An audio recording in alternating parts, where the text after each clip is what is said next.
어떤 사람이 밤에 잠을 자다가 꿈을 꿨는데요, 하늘나라를 가게 되었답니다. 하늘나라 천공문에 딱 도착해 보니까 천사 하나가 딱 다가오더니 큰 책을 이 사람 앞에 딱 내어놓는 겁니다.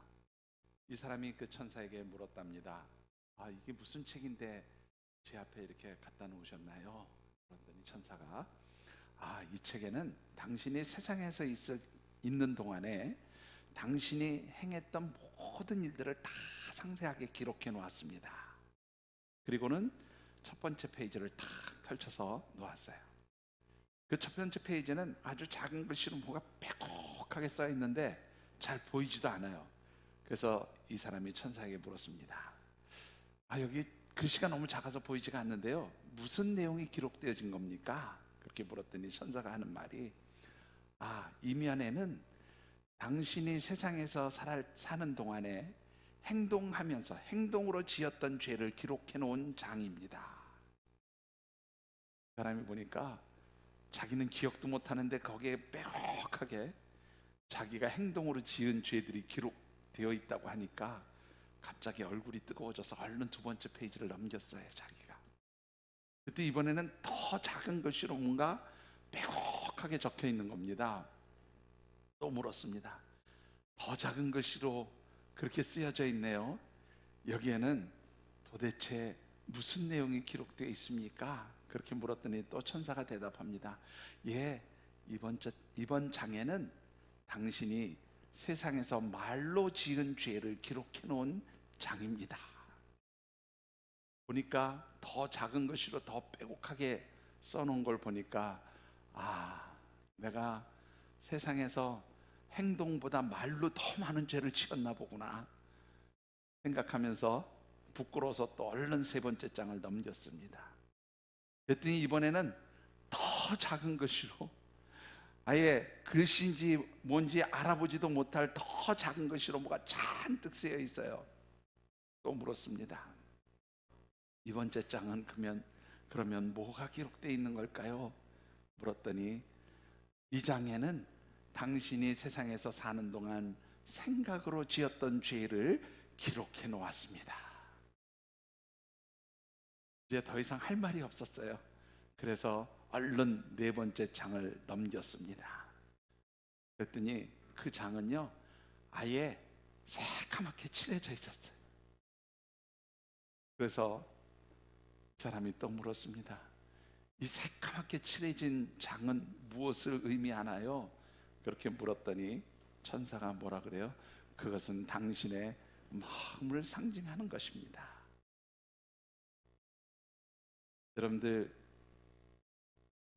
여러분들의 마음은 까만색입니까? 아니면 깨끗하게 씻겨진 하얀색입니까? 예수님께서는 마태복음 5장 8절에 마음이 깨끗한 사람, 마음이 청결한 사람이 하나님을 볼 수 있다, 그렇게 말씀하고 있습니다.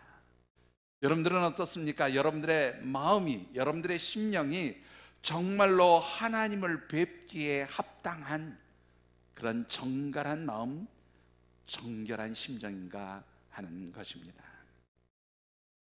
2024년을 시작하면서 우리가 함께 묵상하는 말씀의 주제, 1월에 나누는 말씀의 주제 같이 한번 읽어보실까요? 제가 오늘 떼겠습니다. 2024 회복해 하시는 여호와 하나님의 은총을 갈망하라. 예, 한 번 더 읽어보시죠. 2024 회복해 하시는 여호와 하나님의 은총을 갈망하라. 예, 올해 우리 교회 표와 똑같은 주제를 가지고 말씀을 묵상하고 있습니다. 특별히 우리가 새해를 시작할 때마다, 한 해를 시작할 때마다 여러 번 반복해서 드린 말씀이지만 올해는 이래서 힘듭니다, 저래서 힘듭니다, 작년보다 더 힘들답니다, 이렇게 하면서 제가 우리 교회에서 목회하는 23년 동안 매해 1월이 되면 그런 얘기를 했더라고요. 근데 참 놀라운 것은요, 그 말대로 내년에는 더 어렵답니다, 더 어렵답니다, 더 어렵답니다 그랬으면 우리가 지금 다 죽어야 되는데 다 살아있어요. 이유가 뭘까요, 여러분들?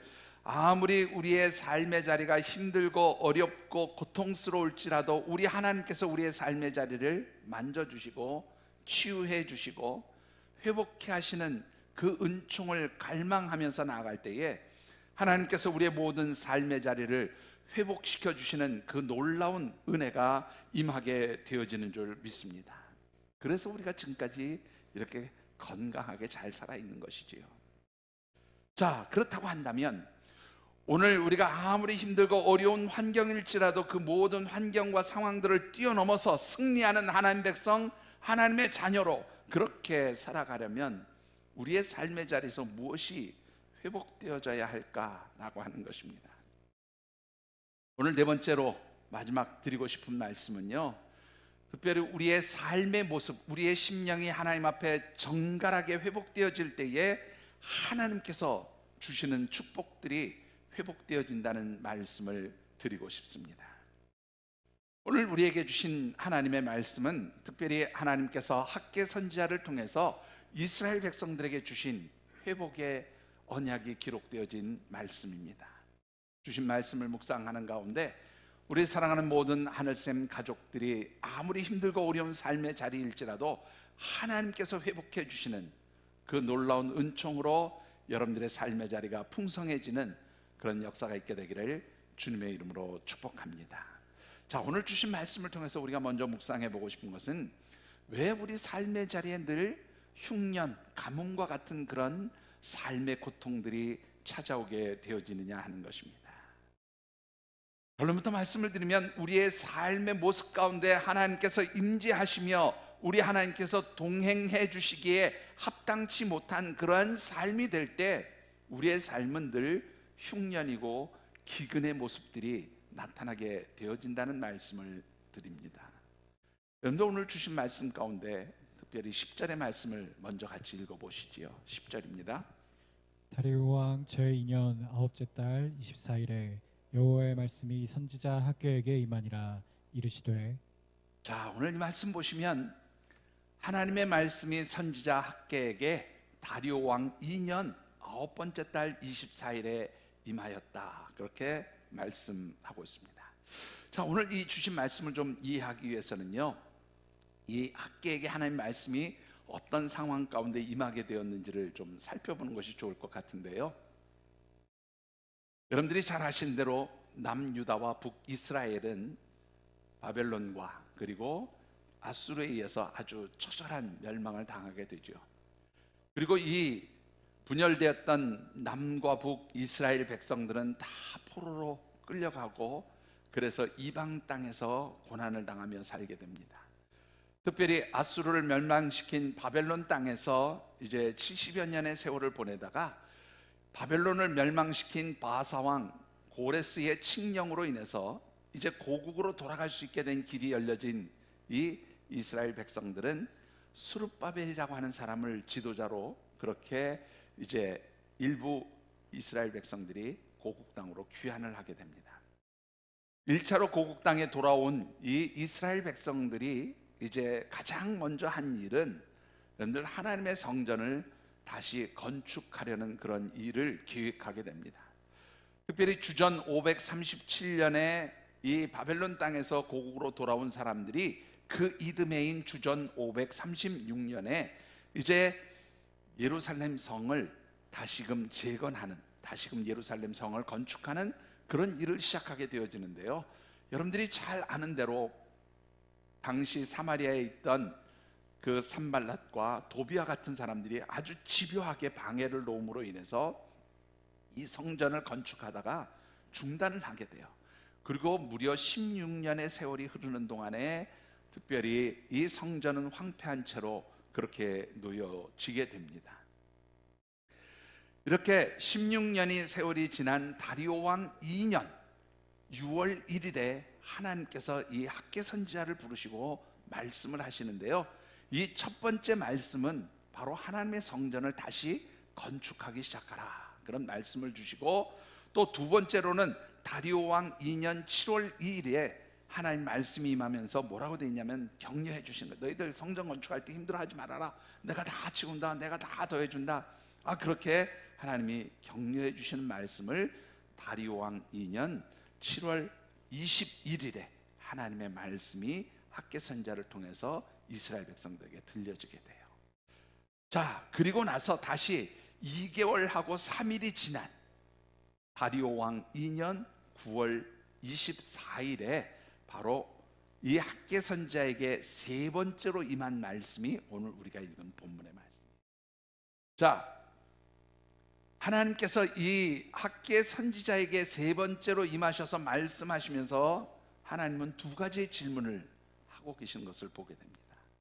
자, 어떤 질문일까요? 자, 첫 번째 질문은 11절과 12절에 기록되어 있습니다. 같이 받들어 읽어보실까요? 만군의 여호와가 말하노니 너는 제사장에게 율법에 대하여 물어 이르기를 사람이 옷자락에 거룩한 고기를 쌌는데 그 옷자락이 만일 떡에나 국에나 포도주에나 기름에나 다른 음식물에 닿았으면 그것이 성물이 되겠느냐 하라. 학개가 물음에 제사장들이 대답하여 이르되 아니니라 하는지라. 자, 여러분들 이 말씀을 좀 설명드리려고 하는데요. 거룩한 고기는요, 조금 이따가 다시 말씀을 드리겠지만 속죄의 제물로 드려진 고기예요. 그 속죄의 제물로 드려진 고기를 우리가 어떤 옷에 이렇게 쌌어요. 그러면 이 옷이 거룩해졌을까, 안 거룩해졌을까? 이 옷이 거룩해졌다면 이 옷이 닿은 음식물이나 어떤 물건이 거룩해졌겠느냐? 하나님 그렇게 물어보신 거예요. 자, 왜 하나님이 이런 질문을 하셨는가 하면 이 질문은요, 특별히 레위기 6장 25절과 27절에 연결되어진 말씀이기도 한데요. 먼저 이 율법의 말씀인 레위기 6장 25절과 27절의 말씀을 같이 한번 읽어보시지요.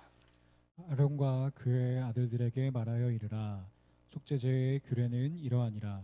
속죄제 제물은 거꾸라니 여호와 앞 번제물을 잡는 곳에서 그 속죄제 제물을 잡을 것이요 그 고기에 접촉하는 모든 자는 거룩할 것이며 그 피가 어떤 옷에든지 묻었으면 묻은 그것을 거룩한 곳에서 빨 것이요. 자, 이 말씀 무슨 뜻인가 하면요, 여기서 말하는 속죄의 제물은 이스라엘 백성들이 죄를 지었을 때에 이 죄를 하나님 앞에 용서받기 위해서 제사를 드리는데 그 제사가 속죄 제사예요. 이 속죄 제사에 드려진 제물이 바로 거룩한 고기입니다.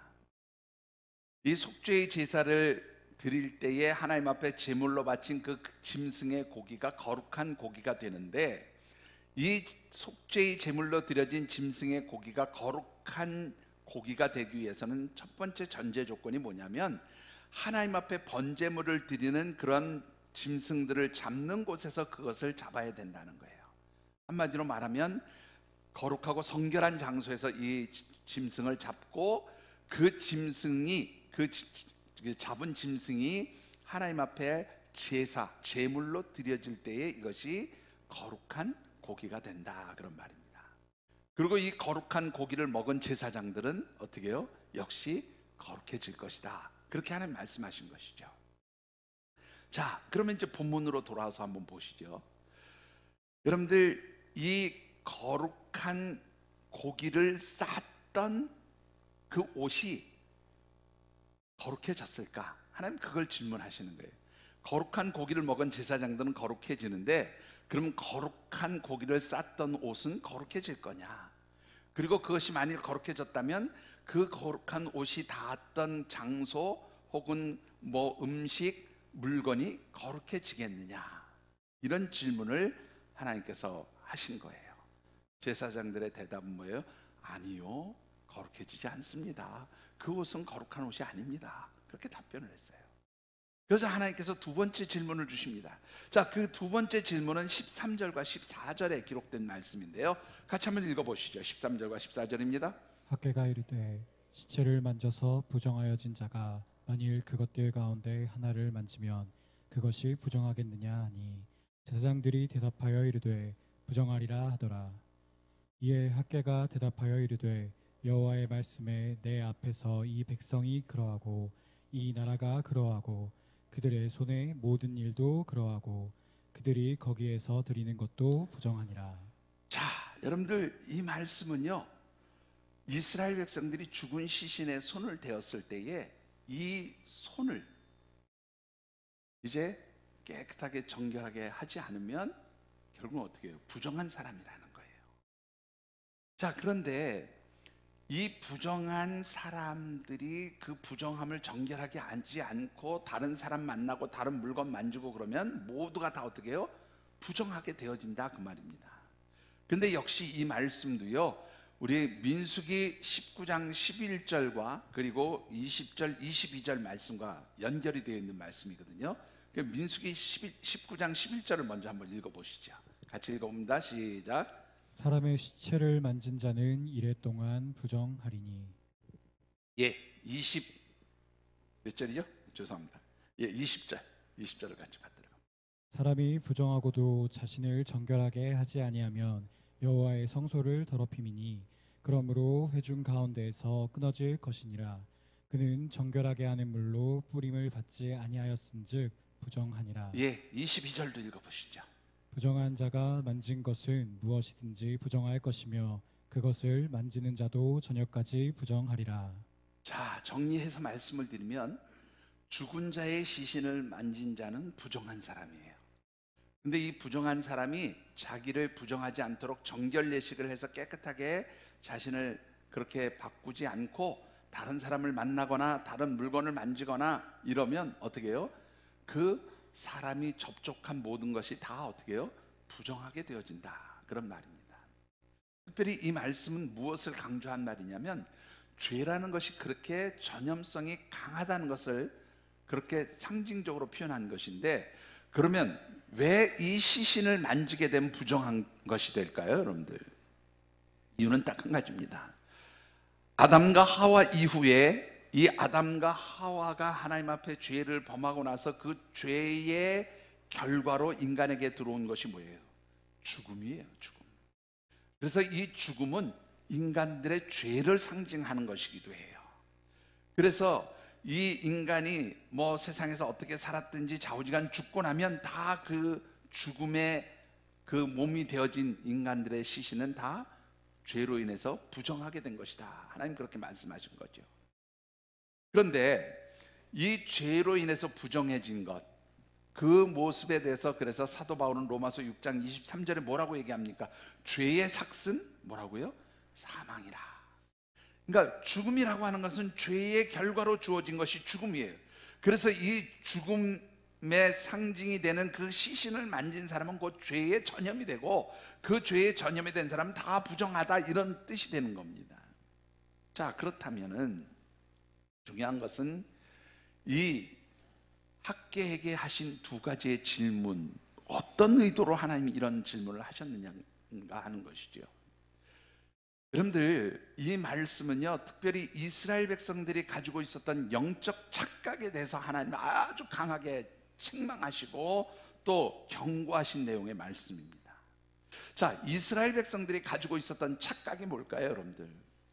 이스라엘 백성들은 자신들이 거룩한 사람들이라고 생각을 했어요. 왜 거룩한 사람들이라고 생각했을까요?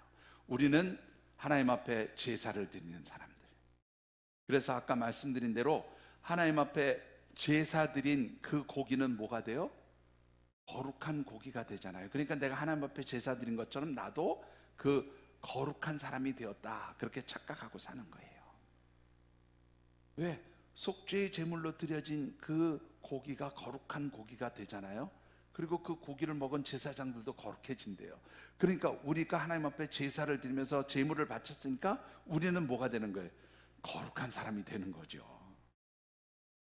그런데 하나님은 뭐라고 말씀하시냐면 아니라는 거예요. 너네들 거룩하지 않다는 거예요. 너네들 깨끗하지 않다는 거예요. 마치 시신을 가지고 부정해서 그렇게 더러워진 것처럼 너희들이 더러워졌는데, 그럼에도 불구하고 너희들이 그것을 깨끗하게 하지 않고 계속 자신이 거룩하다는 착각 속에 사로잡혀서 그렇게 살고 있다는 거예요. 그래서 하나님이 보시기에 뭐라고 말씀해요? 본문으로 돌아서 14절에 보면 너희들이 있는 그 모든 것이 다 어떻게 해요? 부정하다, 더럽다, 죄로 물들었다, 하나님 그렇게 말씀하시는 거죠. 자, 여러분들, 이 말씀을 우리가 어떻게 이해해야 될까요, 여러분들? 이스라엘 백성들이 분명히 하나님 앞에 제사를 드리고 예배를 드렸는데 그럼 거룩해지는 거 아니에요? 근데 하나님은 거룩하지 않다, 그렇게 말씀하고. 왜 이렇게 말씀하고 계실까요? 여러분들, 가장 중요한 것은 이 거룩한 고기는 뭐가 돼서 하나님 앞에 드려졌어요? 제물이 돼서 드려졌어요. 그렇죠? 그런데 이스라엘 백성들은 자신들이 하나님 앞에 제사를 드리며 예배를 드리지만 자신들이 뭐는 되지 않았어요? 자신들이 제물이 된 것은 아닌 거예요. 그러니까 자신들이 드린 예배가 거룩하다고 해서 자신들이 그 거룩한 고기를 싼 보자기 옷처럼 거룩해지느냐? 하나님 그거 아니다, 그렇게 말씀하는 겁니다. 너희들이 아무리 나에게 와서 예배드리고 제사드리고 뭘 한다 할지라도 너희들은 거룩하지 않다, 그렇게 말씀하시는 거예요. 여러분들, 이 말씀을 우리가 신약에 있는 말씀을 인용해서 설명을 하면 로마서 12장 1절에 사도 바울이 이런 말씀을 합니다. 너희 몸을 하나님 기뻐하시는 거룩한 산 제물로 드리라. 이것이 너희의 드릴 영적 예배니라, 그렇게 말씀합니다. 여러분들, 예배를 드린다고 해서 우리가 거룩해지는 게 아니에요. 여러분들이 주일날 하나님 앞에 와서 앉아있다고 거룩해지는 게 아니다, 그 말이에요. 하나님이 원하시는 것은 너희들이 이 예배의 자리에서 정말로 거룩한 산 제물처럼 그렇게 하나님 앞에 드려졌느냐, 그것을 하나님 묻고 계신 거죠. 여러분들, 우리가 거룩한 산 제물이 된다는 말이 무엇일까요?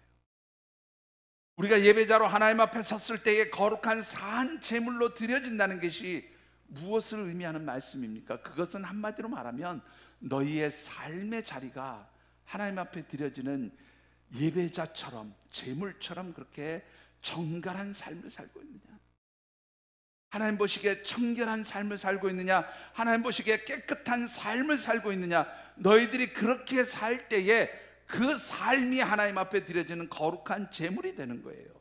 그리고 그렇게 될 때에 우리의 삶이 어떻게 되는 거예요? 하나님 앞에 나온 예배자로서 거룩해지는 거예요. 그런데 이스라엘 백성들은요, 하나님 앞에 예배는 드렸지만 뭐가 따라가지 않았어요? 삶이 거룩하지 않았어요.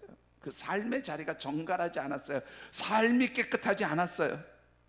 그래서 하나님이 너희들은 거룩하지 않다, 그렇게 말씀하는 거예요. 제가 예배와 관련돼서 나오는 말씀이 있으면 자주 인용해서 드리는 말씀이, 왜 하나님께서 가인의 예배를 받지 않으셨을까? 왜 하나님께서 아벨의 제사는 받으시면서 가인의 제사는 받지 않으셨을까? 그 이유에 대해서 성경은 이렇게 말씀하고 있어요. 가인과 그의 제사를 받지 않으셨다. 이 말은 가인의 삶이 하나님 앞에 거룩하지 않았기 때문에, 가인의 삶이 하나님 앞에 정갈하지 않았기 때문에 그 제물이 아무리 정갈하고 깨끗한 것일지라도 하나님은 그의 예배, 그의 삶을 받지 않으셨다, 그런 뜻이에요. 여러분들, 한번 잘 생각해 보시죠. 우리 모두가 지금 이 자리에 예배자로 있습니다. 그런데 여러분들이 하나님 앞에 정말로 거룩한 산 제물처럼 드려진 정갈한 예배자인가? 하나님 앞에 거룩한 산 제물로 드려진 정결한 예배자인가? 그것을 한번 살펴보시게 되기를 바랍니다. 내가 주일날 아침에 아무리 예쁘게 옷을 입고 예쁘게 화장하고 깨끗이 씻고 와도 하나님이 보실 때 정갈하지 않다 그러시면 우리는 거룩한 산 제물이 될 수 없어요. 거룩한 예배자가 될 수 없다라고 하는 것이죠.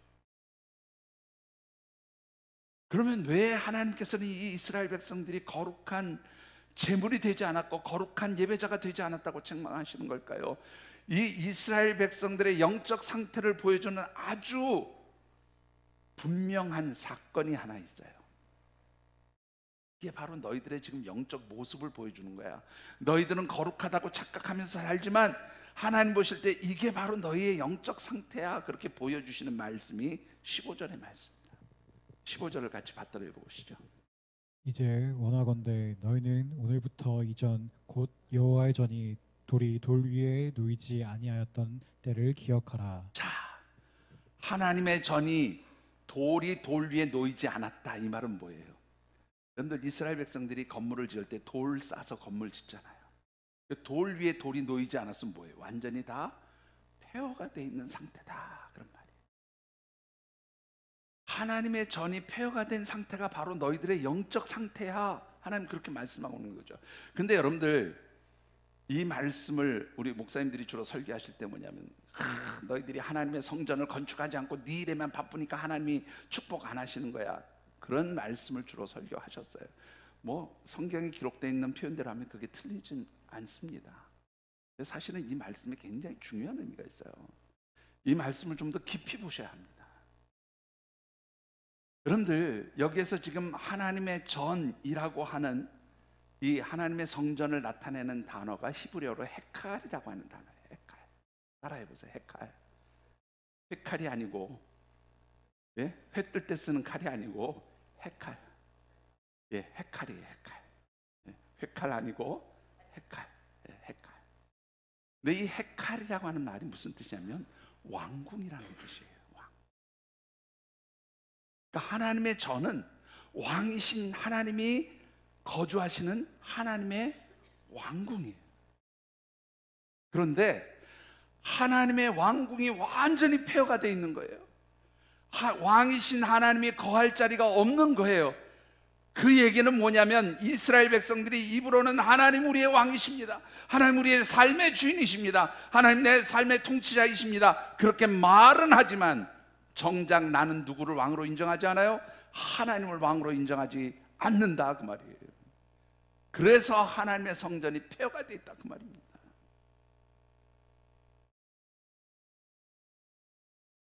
여러분들, 하나님 백성 맞으시지요? 예, 하나님 백성인 줄 믿습니다.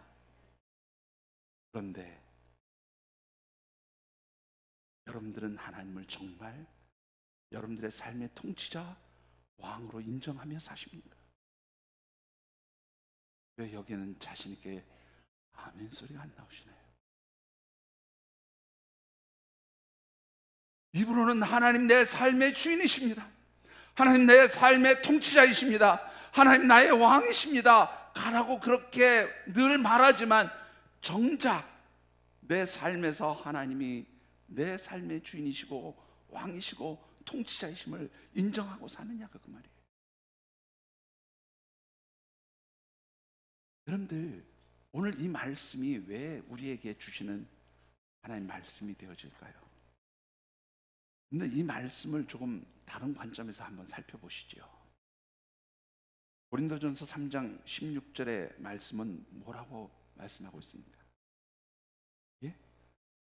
우리는 뭐라고요? 너희가 너희 하나님의 성전인 것과, 그 다음에 따라오셔야 되잖아요.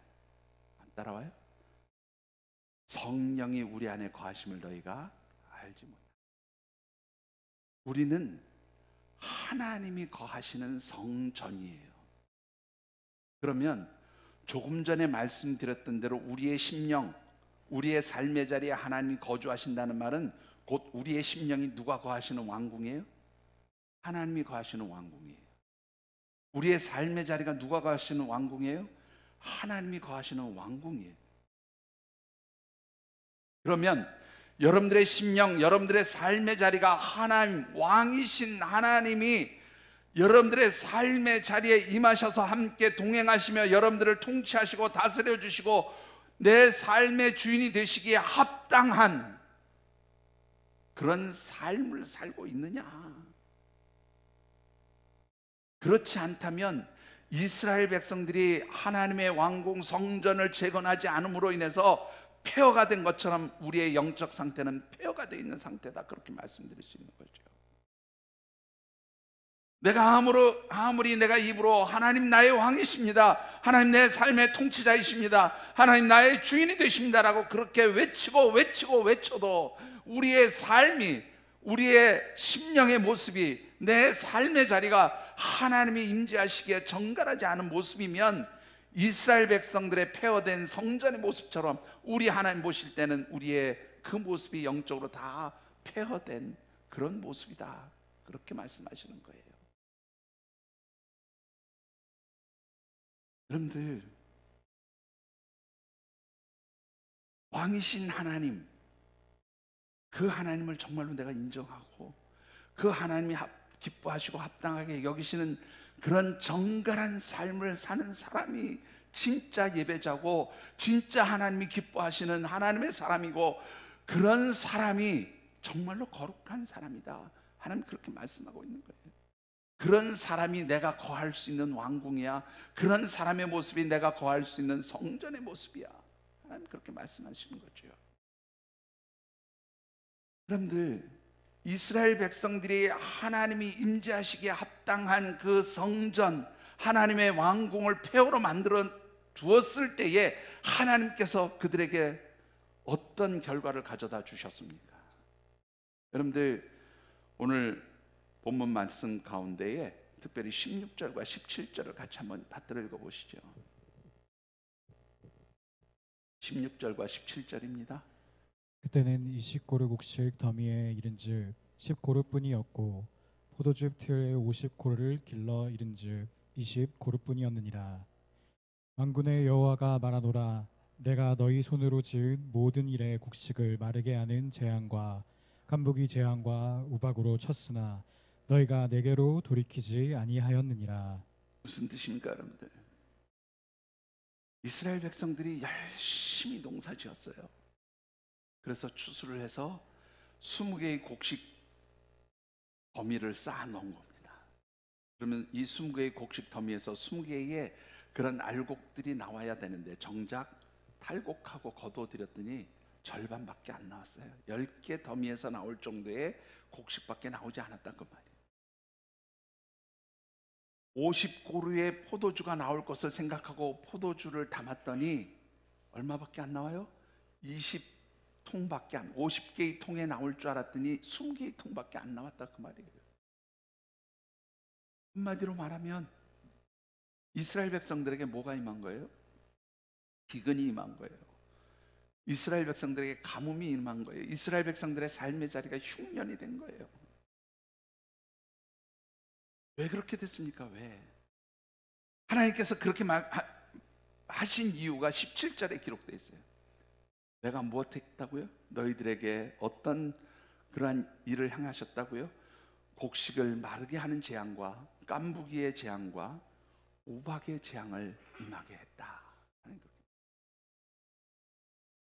그런데 곡식이 마르면 어떻게 됩니까? 열매를 맺을 수 없어요. 다 말라 죽어버리니까.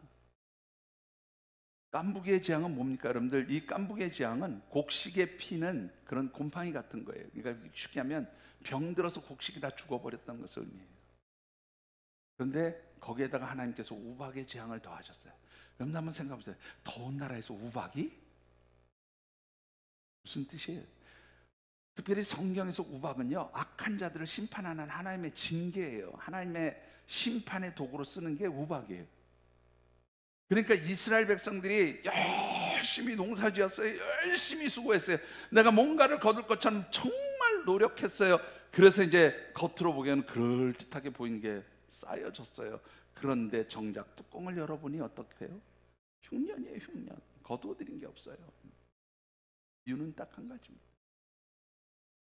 너희가 나를 왕으로 인정하고 내가 너희의 주인이라고 이야기하고 내 삶의 통치자가 하나님이십니다라고 얘기하지만 정작 너희들은 무슨 생각 가지고 살았다고요?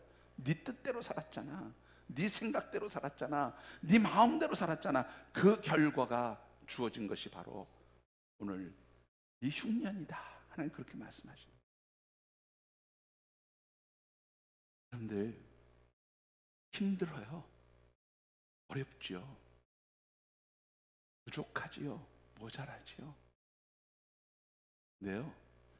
하나님은 절대로 하나님의 백성 굶겨주기시지 않아요. 하나님 절대로 하나님 백성들 망하게 하시지 않아요. 잠시 넘어뜨릴지언정 자빠져서 일어나지 못하게 하시는 분이 절대 아니에요. 왜 하나님께서 우리에게 그런 일들을 당하게 하시면서도 그렇게 우리를 망하게 하시지 않냐면 하나님이 일으켜주시면 된다는 걸 알게 하시는 거예요. 하나님이 도우시면 회복된다는 걸 알게 하시는 거예요. 하나님께서 우리의 삶의 통치자이시고 왕이시고 우리를 다스려 주시면 분명히 회복되어질 것을 하나님이 알게 하시는 거예요. 그래서 하나님은 하나님의 백성들을 망하게 하시지 않아요. 하나님의 백성들이 가난하게 살게 하시지 않아요. 하나님의 백성들이 세상에서 아이들 표현대로 좀 쓰면 쪽팔리게 하지 않아요. 여러분들, 내가 세상에서 쪽팔림 당하는 이유는 딱 한 가지예요. 내 생각대로 살기 때문에, 내 방법대로 살기 때문에, 내 뜻대로 살기 때문에. 이번호는 하나님 나의 왕이십니다, 하나님 나의 통치자이십니다, 하나님 내 삶의 주인이십니다 라고 말하지만 정작 거기에는 하나님의 생각이 아니라 나의 생각이 가득 차 있을 때, 내 의지대로 무엇이 이루어질 때에 결국은 뭐예요? 하나님은 우리를 넘어뜨리시는 거예요. 하나님 우리를 잡아뜨리시는 거예요. 하나님 우리를, 너 정말 내가 너희 주인 맞냐? 왕이 맞냐? 통치자가 맞냐? 한번 엎어져서 생각 좀 해봐라. 그래서 하나님 엎어뜨리시는 거예요. 그래서 흉년이 오는 거예요. 그래서 가뭄이 오는 거예요. 여러분들, 회복되기를 원하십니까? 회복하는 방법은 딱 한 가지예요. 어떻게 회복할 수 있을까요? 여러분들 18절과 19절의 말씀을 다시 한번 같이 받들어 읽어보겠습니다. 너희는 오늘 이전을 기억하라. 아홉째 달 24일 곧 여호와의 성전 지대를 쌓던 날부터 기억하여 보라. 곡식 종자가 아직도 창고에 있느냐? 포도나무, 무화과나무, 석류나무, 감람나무의 열매가 맺지 못하였느니라. 그러나 오늘부터는 내가 너희에게 복을 주리라. 여러분들, 오늘 이 말씀 가운데 아홉째 달 24일은 바로 학개 선지자에게 세 번째 말씀이 임한 바로 그 날이에요. 그리고 이 날은 첫 번째 하나님의 말씀이 임하고 그 말씀에 순종해서 이스라엘 백성들이 성전 재건을 시작한 날이 6월 24일이에요. 여섯째 달 24일이에요. 그러니까 하나님의 성전을 건축하기 시작한 날로부터 3개월이 딱 지났을 때 하나님이 주신 말씀이에요. 이제 뭐가 어느 정도 완성이 됐겠죠? 하나님 성전의 모습이 이렇게 갖춰져 가는 그런 때예요. 그러자 하나님 뭐라고 말씀하세요? 이제부터 너희들의 삶을 내가 회복시키겠다. 이제부터 복을 주겠다. 무슨 말입니까? 너희들의 삶의 자리 가운데 내가 거하고 내가 머물고 내가 너희를 통치하고 다스릴 그런 자리를 마련했으니 내가 이제 너희들과 함께 하겠다. 그리고 너희들을 축복해 주시겠다, 그 말이에요. 여러분들이 삶의 자리에서 정말로 하나님 회복해 주시는 은총을 누리기 원하십니까? 여러분들이 이 세상에서 정말로 돈 때문에 부끄러움 당하지 않고, 돈 때문에 쪽팔림 당하지 않고 여러분들의 삶이 정말 풍성해지기를 원하십니까? 여러분들 다른 것 다 내려놓으시고 먼저 하나님 바라볼 수 있게 되기를 주의 이름으로 축원합니다. 하나님 내 삶의 주인이십니다. 하나님 내 삶의 통치자이십니다. 내가 몸부림치고 아무리 노력해도 하나님이 주시지 않으면 어떻게 된다고요? 절반도 못 거둬요. 절반도 못 거둬요. 하나님께 맡길 때 하나님 역사가 시작되는 거예요. 하나님께 맡길 때 하나님 주시는 거예요. 여러분들, 진짜 부자는 어디가 낸다고요? 하늘이 낸대요. 진짜 부자는 하늘이 낸대요. 세상 사람들이 그렇게 얘기해요. 이 말은 진짜 부자는 누가 만드셔요? 하나님 만드신다고요. 여러분들이 진짜 부자 되고 싶으십니까? 하나님을 인정하시고 하나님을 내 삶의 통치자 주인으로 그렇게 고백하시게 되기를 바랍니다. 입으로만 그렇게 하는 것이 아니라 여러분들의 삶이 그렇게 되어지기를 바랍니다. 그러기 위해서는 하나님의 성전이 회복되어지는 것처럼 우리의 심령, 하나님이 거하시는 우리의 성전이 회복돼야 돼요. 우리의 삶의 자리가 하나님의 성전처럼 회복돼야 돼요. 그러기 위해서 우리에게 뭐가 필요한 거예요? 정갈함이 필요한 거예요. 하나님이 깨끗한 우리의 삶 가운데 함께 하시는 거예요. 정갈한 우리 삶 가운데 하나님의 임재가 있는 거예요. 그럴 때 하나님 주시는 축복이 있는 거예요. 뭐 제가 이렇게 얘기하면 목사님은 뭘 알겠어? 그렇게 생각하실지 모르죠. 제가 올해로 목회 생활이 꼭 몇 년 됐냐면요, 41년째예요. 전도사 생활입니다. 목사 안수 받은 것 따지면 제가 92년도 5월에 목사 안수를 받았으니까 몇 년째인지 계산해 보세요. 수많은 사람들을 만났고요, 수많은 삶의 모습들을 보았습니다. 그런데 하나님 주시는 것은 분명해요. 하나님이 통치자이심을 인정하면서 사는 사람. 하나님께서 진정한 내 삶의 왕이시고 하나님께서 내 삶을 다스리시는 분임을 고백하면서 정갈한 삶을 통해 하나님과 동행하는 사람들을 하나님 축복하시더라고요. 여러분들 어떻게 축복하십니까? 여러분들 여기 19절 말씀을 다시 한번 보시죠. 같이 읽어보겠습니다. 곡식 종자가 아직도 창고에 있느냐? 포도나무, 무화과나무, 성류나무, 감람나무의 열매가 맺지 못하였느니라. 그러나 오늘부터는 내가 너희에게 복을 주리라. 자, 여러분들 다 씨앗을 뿌려서 이제는 창고가 텅텅 비어 있는 거예요. 너희들 창고가 비어 있냐? 그래, 지금은 비어 있는 게 맞아. 그런데 그 이유는 뭐냐면 아직 곡식이 열매 맺을 때가 안 돼서 비어 있는 거야. 이제 곧 그 열매들이 맺히게 될 것이고, 과일나무의 열매들이 맺히고 곡식이 그 열매를 맺히게 되면 너희들의 창고가 가득 차게 될 거야. 그 말씀이 19절 말씀입니다. 여러분들 더 재밌는 게 뭔지 아세요? 여러분들 하나님께서 이 학계 선지자에게 세 번째로 말씀하실 때가 절기로 따지면 언제인가면 이른비가 내릴 때예요. 이른비가 내리는 그 시기에 하나님 이런 말씀을 주신 거예요. 그 얘기는 너희들이 씨를 뿌렸느냐? 이제는 내가 이른비로 너희들을 축복해 주겠다. 그래서 한 해가 끝났을 때 너희들에게 풍성한 소득과 열매가 있게 하겠다. 그렇게 말씀하신 거예요. 여러분들 정말로 여러분들이 올 한 해 하나님 주시는 이른비의 은총으로 여러분들이 계획하고 준비하고 씨를 뿌린 모든 것들이 열매로 나타나기 원하십니까?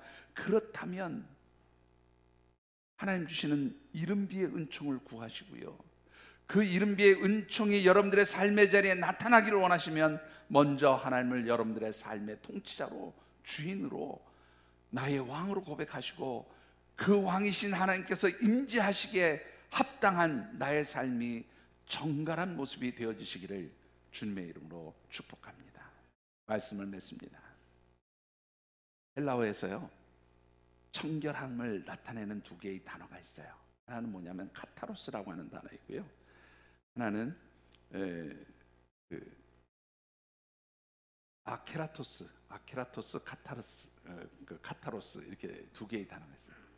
이 아케라토스라는 말과 카타로스라는 말이 똑같이 청결하고 깨끗함을 상징하는 말이긴 하지만 의미가 달라요. 카타로스라는 말은 무슨 뜻인가 하면 씻어내는 것을 의미해요. 옷이 더러워졌을 때 빨래하는 거 카타로스예요. 추수를 했는데 키지를 막 해서 알곡과 쭉정이를 구분하는 거 카타로스예요. 자, 그러니까 이 카타로스는 뭐냐면 우리의 삶을 정갈하게 만들 때 카타로스라 그렇게 씁니다. 여러분들 이 카타로스라고 하는 말에서 나온 것이 카타르시스예요. 심리학에서 말하는 카타르시스는 말 그대로 우리의 마음과 우리의 감정 속에 쌓여져 있는 모든 더러운 것 혹은 정신적인 상처들을 깨끗하게 씻어내는 것을 카타르시스라 그렇게 표현하고 있는 겁니다. 그러니까 이 카타로스라는 말은 우리의 삶을 정갈하게 만들어가는 과정을 카타로스라고 그래요.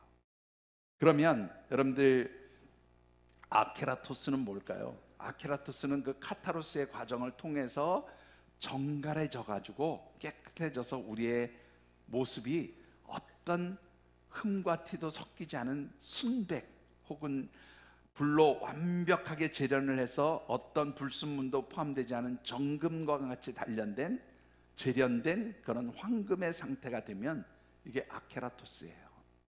바로 이런 아케라토스가 됐을 때에 하나님은 우리를 어떻게 해요? 축복하시고 우리와 함께 하시는 것이죠.